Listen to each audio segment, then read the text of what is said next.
field, it's ninth. And he got hit as he was trying to throw, and they can't convert on third down. Yeah, and third and short, they choose not to run, throw the football. They're in field goal range. They can take the 3 points on the board. They'll send out the kicker here. He got it. And that lead grows even bigger. We check in with Kevin Connors. What's going on, Kevin? Dynamite matchup this week, fellas. Let's show you what's going down. Western Kentucky is currently trailing in this one, but it feels like the tide may be turning. These toppers have picked themselves up before, and they're capable of it again today. They're trailing by 11 to Northwestern. We promise to keep you posted on what goes down in this exciting college football matchup. Thanks for the update on that one, Kevin. Let us know when it goes finals. Kentucky has it back, and the Big Blue offense takes the field. Trailing now by 17, David. This is an opportunity that they need to answer. And down by 17, it's not panic mode yet. Like, I know we just gave up some points and our defense hasn't played great. I think this offense can still be who they are and stay consistent. No doubt, lots of football to go, but you do get the feeling this is the time of game where, you know, it could get bad. If you don't score and all of a sudden they get the ball back, they take it down the field and put some points up, this thing might be over. So absolutely, this quarterback, he wants to drive this offense down the field and at least put some open runway ahead. And they are pushing the ball down the field. A big pickup on that one, and the tackle is finally made. Well, how about the offense setting that play up? We've seen earlier in the game a couple shorter throws. They're just trying to suck those safeties closer to the line of scrimmage, anticipating that they would get an opportunity to take a shot. They called the perfect play at the perfect time right there. And he earns a first down, and boy, did he earn it after taking that lick. Kentucky going quickly.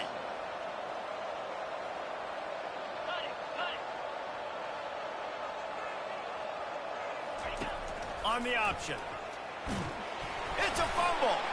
Defense just cradling that fumble and security. And he's brought down, and this defense gets the ball back for its own. Might have to give that coach a flag and a whistle. He was right on in his view of the play, and the officials agree and overturn the call. This offense has a second down play.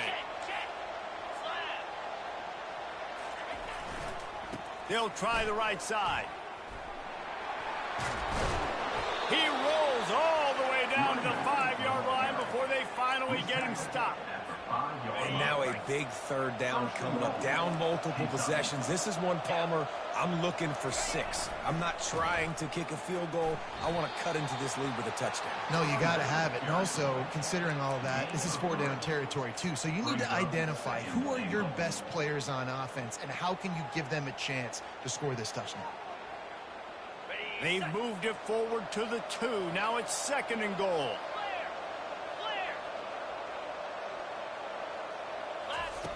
He's looking to throw. Snagged in the end zone. Touchdown, Kentucky! This quarterback really does a nice job seeing the field and reading coverage. And when you go empty and you spread the defense out, it's easier to see what the defense is doing. Now they'll line up for what they hope is automatic. And the extra point is good, but they still trail 31-21. 76 yards on the drive for the touchdown. And it was finished off with a 2-yard touchdown toss.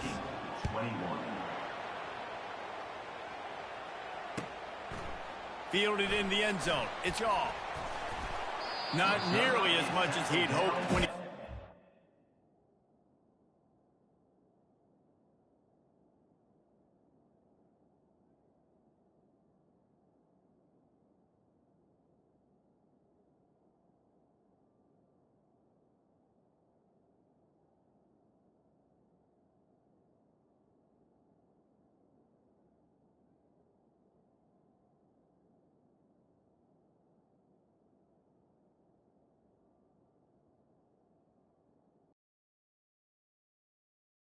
end zone, he'll be stopped at the 15. LSU will dive into the playbook here on offense. Always good to get points on a drive, David, but chip shot field goals can leave you a little empty. And I think it's great to get points, but the great teams get touchdowns in the red area. You got to get out there this time and execute a little better on this drive. You're absolutely right, David. Generally, the best red zone offenses are the ones that run the ball the best. So let's see if they can be a little bit more physical on this drive. Looking to throw, it's Knight. Gonna take a shot at this DB. He's got it downfield for a huge gain. That's a really nice job hauling that pass in, and you think LSU has just been such a breeding ground in recent years for receivers. Jamar Chase, Justin Jefferson, OBJ, Jarvis Landry. They all have the ability to make a play anywhere on the field, and that's what this guy can do. You can line him up anywhere. He can run routes at all three levels of the secondary. The defense has to know where he is lined up every single play.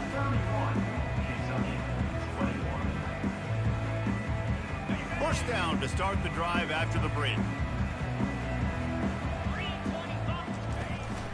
Here's the handoff. He's dropped behind the line of scrimmage. That'll be a loss of 3. Loses 3. Brings up second down. Last play was a near disaster. Now dealing with 2nd and 13. Quarterback reacting to what the D is showing. Looking to pass on 2nd down. Bought a little time, lets it go. And he just flat dropped it. I think he wanted to run before he secured it.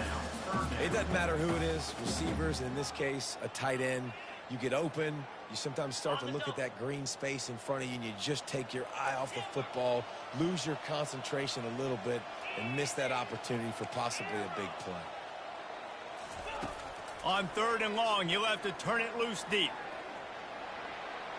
He'll let one go down the right side. Ran through the tackle, and he's got room to run. Touchdown, Bayou Bengals. And they add 6 more to the board with that trip to the house. They build this lead here in the 4th, and man, has this been a long time coming as this brutal losing streak is close to ending.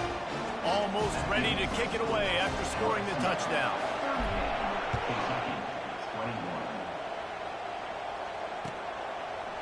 He'll bring it out. It's Burden. Pulled down at the 18, and the decision to bring it out of the end zone was not a good one. Kentucky sends the offense back out onto the field. They'll come out on this drive and let it rip. Fires to the wideout. And they couldn't make the connection on the long shot. Well, trailing this much in the 4th quarter, the offense is looking for an explosive play to try to ignite them and get them back in this one, but nothing doing. Nice job in coverage. They'll go back to the air on 2nd down. With the catch, it's Burden. On the move is the 30. He's off to the races. Smashes through. Ripped off a huge chunk play on that one as he gets the 1st down before he steps out of bounds. You can work your way down the field with these wide receiver screens, but also look for the opportunity to turn them into chunk plays later. No doubt, you throw it quickly. You get it to him now. DB comes up, has to make a tackle. Now you fake it maybe a little bit later on. So these plays, they're not huge plays all the time, but they can set up big plays down the road for your offense. Gets out of bounds after the big game, but they've got it 1st and goal. 1st and goal. Kentucky. A designed run for the quarterback. And he is swarmed under a host of defenders there to make the stop. You know, I really like this QB running the football because I know he's got a lot of speed, but he's not the biggest guy in the world. So he's not going to be able to break a lot of tackles. You really got to do a good... And he takes it in for the score. Touchdown, Wildcats. The AT unit on the field. And it's no good. He missed the extra point. A very efficient 5-play scoring drive. And they finish it off with a short plunge into the end zone.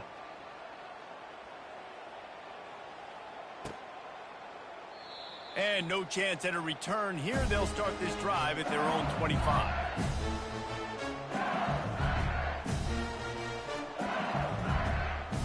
The Bayou Bengals will run the offense out onto the field.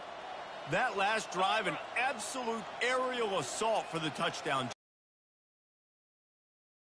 just giving the quarterback some easy looks and reads so he could go out and execute. And he knew exactly. Oh, look out. There he goes. He's at the 30. The 10. And he'll take it to the house. He got loose. Touchdown, Tigers. They're now in really good shape to get back into the win column as they extend the lead here late. And now with the extra point, they're up by 18 here in the fourth. About to kick it away after scoring the touchdown. Kentucky, 27. Coming out with it, it's Burden. He's brought down at the 16. Would have been much better off to take the touchback. Now this offense is back on the field. Defense playing a bail technique. They'll crank up this drive with the pass. Makes a connection. Gets him on the ground at the 31, but a nice pickup of 15 yards there. Here's the deal. You're down 3 possessions. You know, it doesn't feel likely they're going to come back and win, but we've seen crazier stuff happen in college football. It all starts with a big completion on a 2-minute drive. They'll get the momentum started in your direction. Last play was a near disaster. Now dealing with 2nd and 13. With jet sweep pass. Looking for room at the 40. They'll get it to the 48. No need to measure. It's a first down.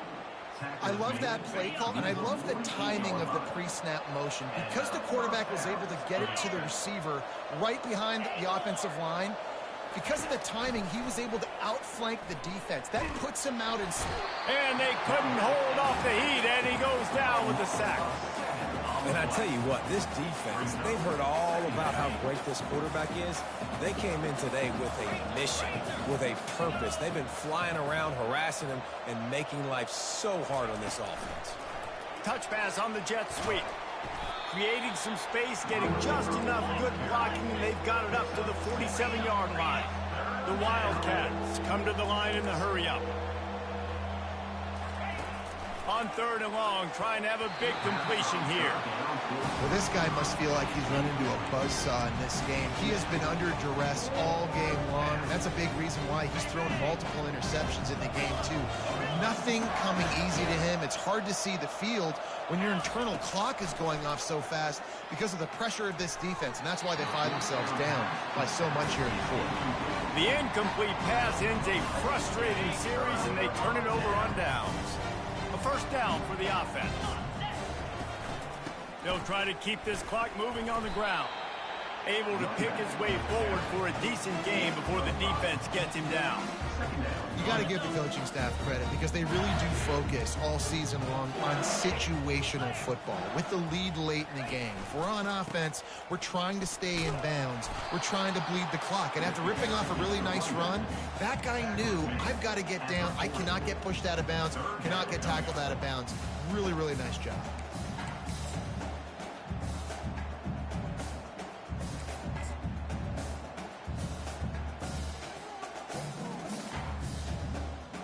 This feels like 4-down territory, 3rd and short from the 40.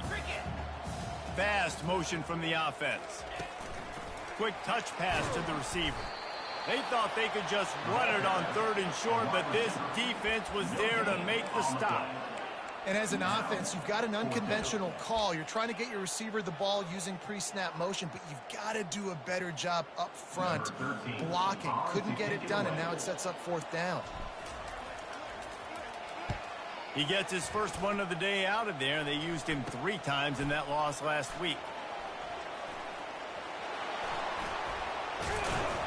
Well, they finally stop him, but he found some running room on that return and really helps out his offense to start this drive. First down here with time for maybe one more play until the 2-minute warning. He wants to throw. A little screen to the running back. Ripping through the defense. They finally get him stopped, but what a good job by that front wall to set up the screen and create some lanes for their running back. Big chunk play to start this drive. Now they'll really try to take it to this defense. Fires left. Right on the money to the outside. He dragged the toe, and how about the ball placement? Only the receiver could get it. And let's hold on just a minute here as the officials are going to have a second look. And they take another look at the play, but the officials on the field were right, and the play will stand. It's 1st and 10 from the 38-yard line. This defense will try to keep everything in front. They'll throw it on 1st down. Finds the tight end. And he runs through one tackle and picks up a few. Now they've got to hustle to the line and get set.